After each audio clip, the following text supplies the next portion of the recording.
They find them in pieces, not torn apart, just scattered. A dark shape under a cedar. Two bodies, bare feet, skin turned black from cold. A few meters away, branches snapped high above the ground, like someone climbed, fast, like they were running from something you can't outrun. And then, farther in the ravine, a hand, frozen in a grasping pose, as if it tried to hold the earth and lost. One woman is missing her tongue. Her eyes are gone too. No clean explanation.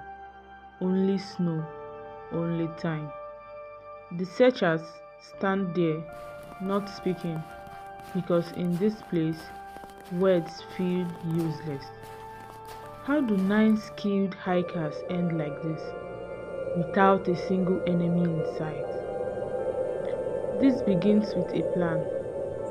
A winter trek through the northern Urals, a hard route, but not impossible. They are young, fit, trained. They sing on the trail. They write jokes in their journals. They take photos that look ordinary until you know what comes next. Their leader is Dyatlov, careful, methodical, the kind of person others trust without asking why. 9 of them push deeper into the mountains, into white space, into a name on the map that locals translate as something close to "Don't go there." Night falls on February 1st. The slope is exposed, open, no trees, no shelter. They pitch the tent anyway, a long canvas spine pressed into snow, a small island against the storm. Inside, they eat, they talk, they settle in, then something changes. Not slowly, not like doubt, fast like fear.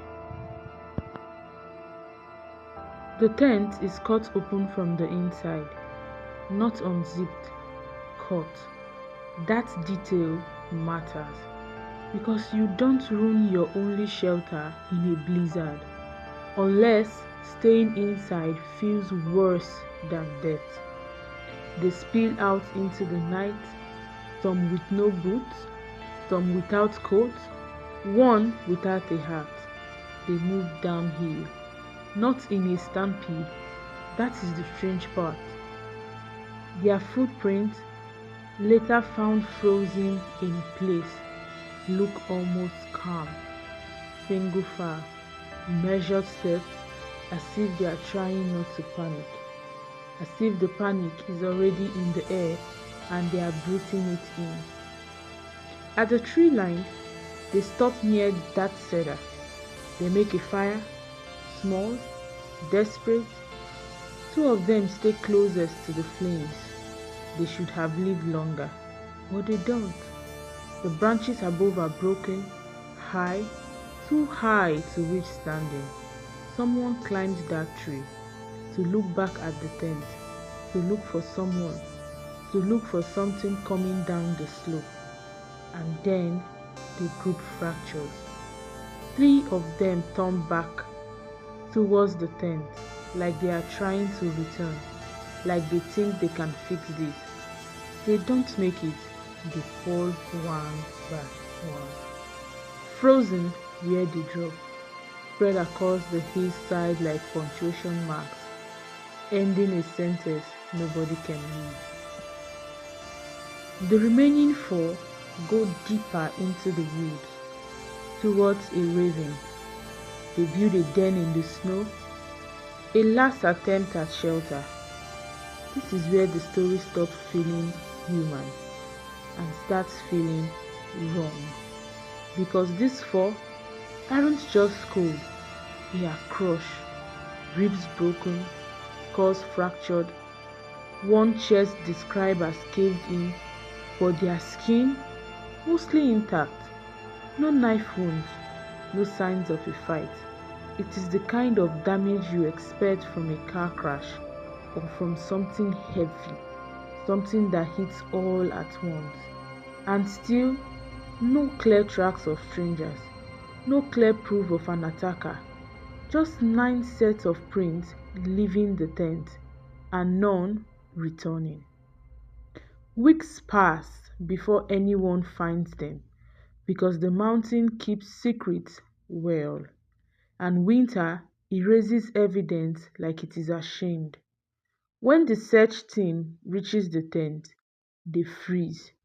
Everything is still inside: boots, coats, food, a stove, as if the people who own them plan to come right back, as if whatever forced them out only needed a minute. The cuts in the canvas are jagged, urgent, not careful, not rational.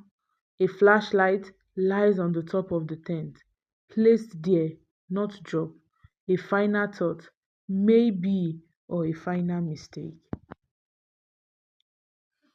Then the reports start stacking up, and the details get stranger.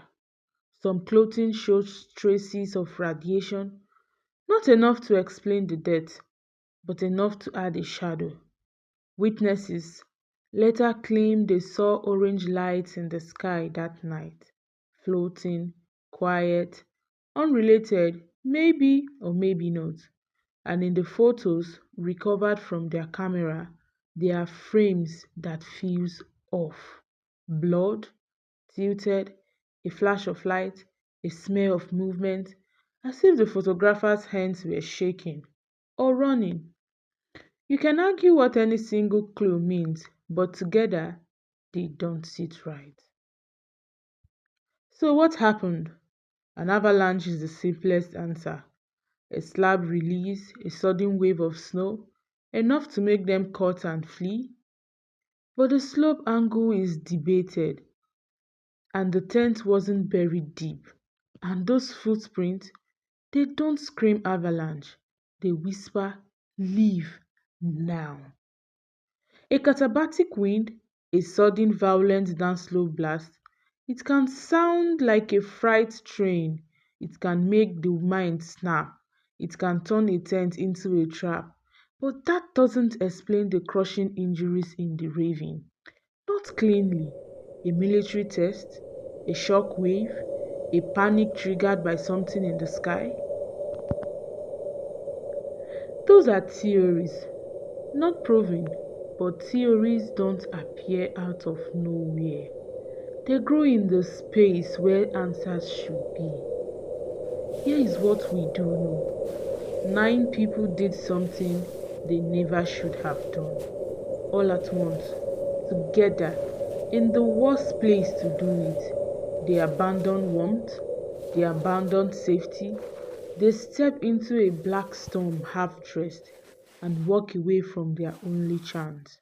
Not sprinting, not screaming, not walking, as if they believed the mountain was less dangerous than what was inside that tent or what was coming for it.